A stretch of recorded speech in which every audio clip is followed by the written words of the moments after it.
start the recording? Yes, I do. Yeah, good. Okay, hello everybody. So today we'll be talking about the azithromycin and acute exacerbation of COPD prevention. I will be talking about the pros, and my friend and colleague Dr. Ghazani will be talking about the cons. For now. So, as a quick background, the definition of an acute exacerbation of COPD, it's an event in the natural course of the disease characterized by a baseline change in the patient's symptoms, the dyspnea, cough, sputum, that is beyond the normal day-to-day variation. It's an acute in onset and may warrant a change in the medical therapy for the patient. The main concern about COPD exacerbations is the frequent office visits, the emergency visits, as well as the numerous hospitalizations for those exacerbations. In addition to that, the days lost from work. They also account for a substantial high cost for treating COPD, and that's why there are multiple ways for preventing COPD exacerbations, and one of them is the azithromycin. Also, if we compare patients with COPD who gets acute exacerbations to patients with COPD without exacerbations, they are at an increased risk of death. They have a more rapid decline in the lung function, and they have a reduced quality of life. Inhalers are used in COPD to reduce the frequency of acute exacerbations, including inhaled steroids, LABA, LAMA. However, even if we use the three of them, patients may still have as many as 1.4 acute exacerbation on average per year. When we talk about the azithromycin or the macrolides in general, they have an immunomodality and anti-inflammatory and antibacterial effects. In the past, there has been multiple studies to test whether they would decrease the frequency of acute exacerbations. However, there were conflicting studies. So today I will focus more on the pros for the azithromycin and how it would benefit in preventing exacerbations and the evidence behind that. One of the most popular studies that was published in New England Journal of Medicine by Albert and colleagues looked into this matter. This study was a large randomized trial to test the hypothesis that azithromycin decreases the frequency of acute exacerbations when it's added to the usual care they were getting before. The eligible patients for this study, they were at least 40 years of age. They did have a clinical diagnosis of COPD, and it was defined as having a smoking history of at least 10 pack years. In addition to that, the post-bronchodilator FEV1 to FEC was less than 70%, plus a post-bronchodilator effect of the FEV1 being less than 80%. Those eligible patients were on continuous supplemental oxygen or had received steroids within the past year. They had gone to an emergency room or hospitalized for an exacerbation. They had not had an exacerbation for the past 4 weeks before enrollment. Patients who were excluded from this study, they had asthma, they had a resting heart rate of more than 100 beats per minute, and their QTC was prolonged more than 450 milliseconds. Or they were using medications that would increase the QTC interval, or they had a hearing impairment that was documented by an audiometric testing. So all the participants in this study, they were randomized to two groups, either the azithromycin group, where they were getting 250 milligrams daily, versus the placebo group. And they were observed for 1 year in addition to their usual care. First, 1,500 patients were screened. 400 of them were excluded for different reasons. Either cardiac issues, they had normal PFTs, they had hearing impairment, or they were not interested in going through this study. We ended up with 1,100 patients that they were distributed into two arms, either the azithromycin group or the placebo group. And here we can see the demographics of both groups. We can see on this chart that they are very similar in the age, such as in the azithromycin group, the age was 65, and in the placebo group there was 66. The gender was also similar in both groups. If we look at the race or ethnicity, we would notice that most of the patients in this study, about 80%, were Caucasian white patients. The post-bronchodilator effect was similar in both groups, as well as the COPD stage and the smoking history. Plus, they were treated similarly by different inhalers. About 50% of them, they had exacerbations within the past year, and about 80 to 85%, they were on supplemental oxygen. The primary outcome was the first acute exacerbation of the COPD. And actually the follow-up rate was 89% in the azithromycin group and 90% in the placebo group. So there was a good compliance for this study. The median time to the first exacerbation in the azithromycin group was 260 days compared to 174 days among the participants in the placebo group. On this graph, we can see the x-axis is the days, and follow-up days, and the y-axis is the number of patients free of COPD exacerbation. The two lines, one of them, the upper one, the blue one, represents the azithromycin, and the other line represents the placebo. Obviously, the azithromycin did much better than the placebo group.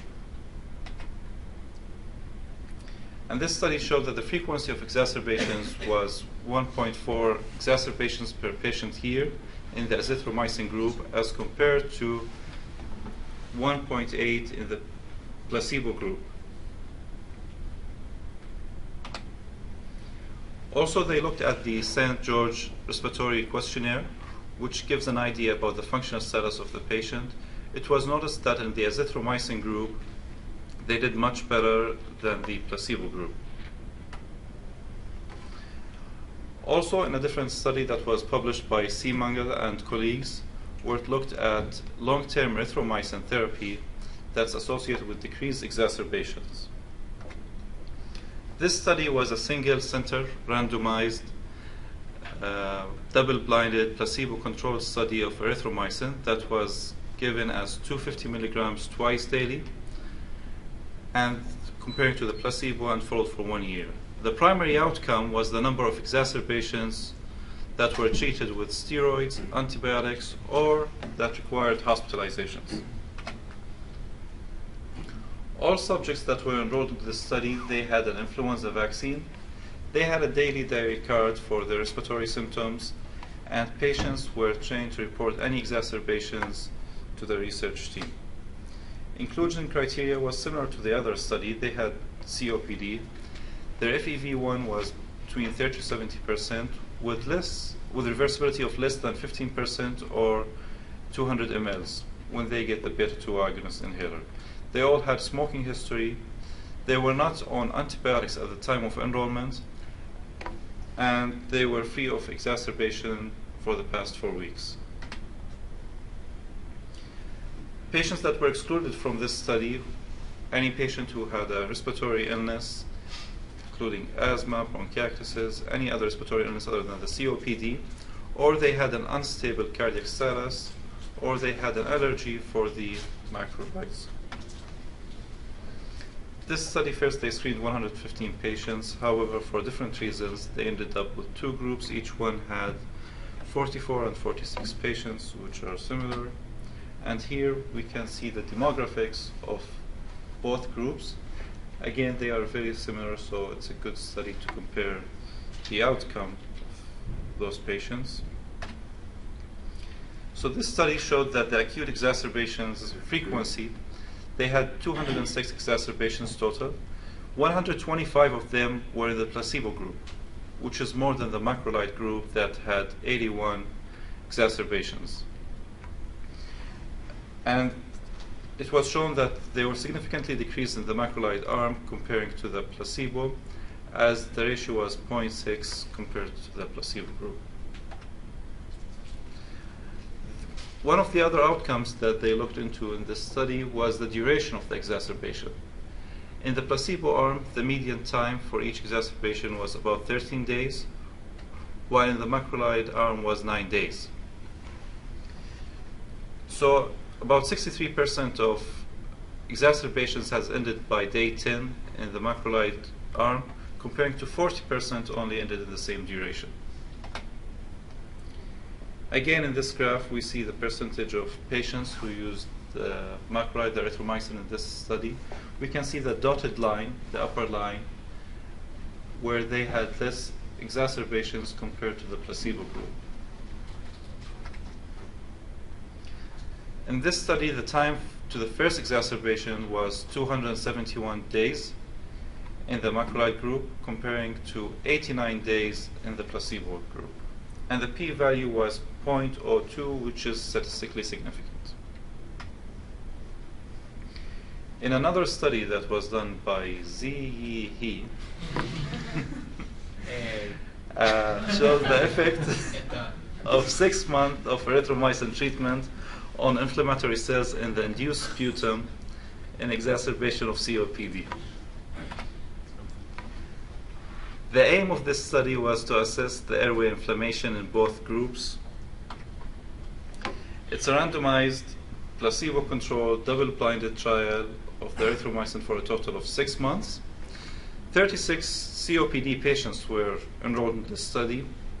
They were either taking 125 milligrams of erythromycin 3 times daily versus the placebo group. The primary outcome was the number of neutrophils in the sputum, as well as the number of exacerbations. 56 patients were enrolled in this study. They ended up with 15 patients in each group. And again, they both had similar characteristics, which is a good study to evaluate the outcome.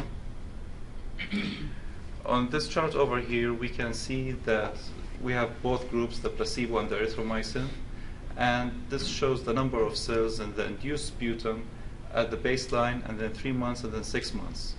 So we can see at the baseline, both groups had similar number of total cells. However, if we compare at 6 months, the total number of cells has reduced. It's 3.6 compared to 3.2. And this change was actually because of the neutrophils, where they were significantly less in the erythromycin group at the 6-month duration, which was significantly reduced by a p-value of 0.005. However, the macrophages and the lymphocytes remain the same.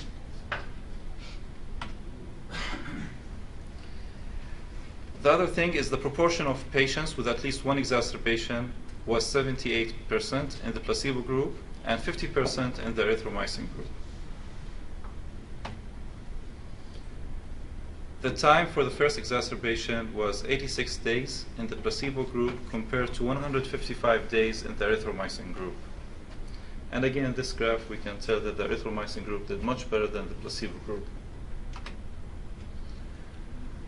Also, guidelines that was published in CHEST for prevention of acute exacerbation of COPD, and actually Dr. Olate was participating here in this study. We can see his name over here.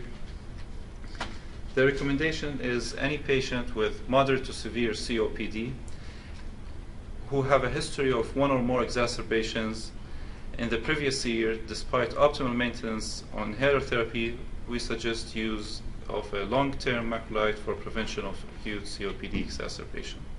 And this is a grade 2A evidence.